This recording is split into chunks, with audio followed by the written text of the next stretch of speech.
Hello everyone, this is Julie. 本日はグリム童話でリスニングのスキルアップを目指しましょう。本日のお話は、いばら姫。However, the king hoped still to save his dear child altogether from the threatened evil. So he ordered that all the spindles in the kingdom should be brought up and burnt. But all the gifts of the first 11 fairies were in the meantime fulfilled.For the princess was so beautiful and well-behaved and good and wise that everyone who knew her loved her. It happened that on the very day that she was 15 years old, the king and queen were not at home, and she was left alone in the palace. So she rode about by herself and looked at all the rooms and chambers, till at last,She came to an old tower, to which there was a narrow staircase ending with a little door.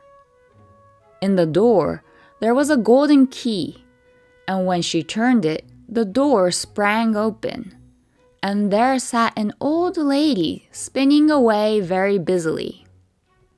"Why, how now, good mother?" said the princess. "What are you doing here?"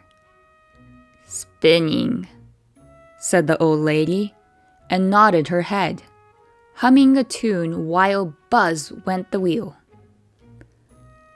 "How pretty that little thing turns round," said the princess, and took the spindle and began to try and spin. But scarcely had she touched it before the fairy's prophecy was fulfilled.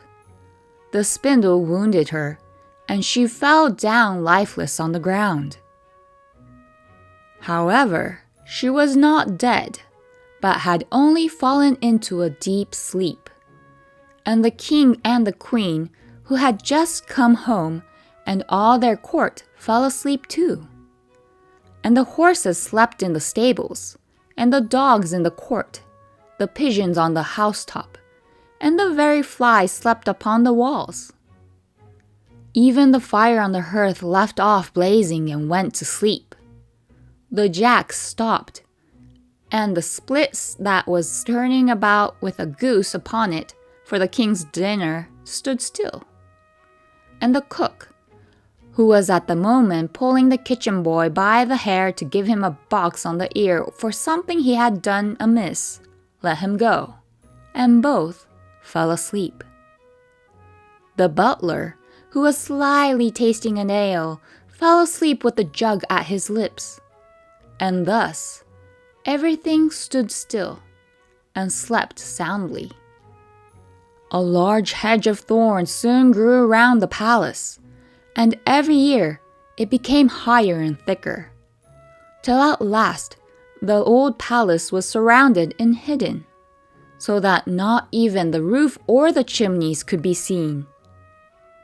But there went a report through all the land of the beautiful sleeping Briar Rose,for so the king's daughter was called, so that from time to time several kings' sons came and tried to break through the thickest into the palace.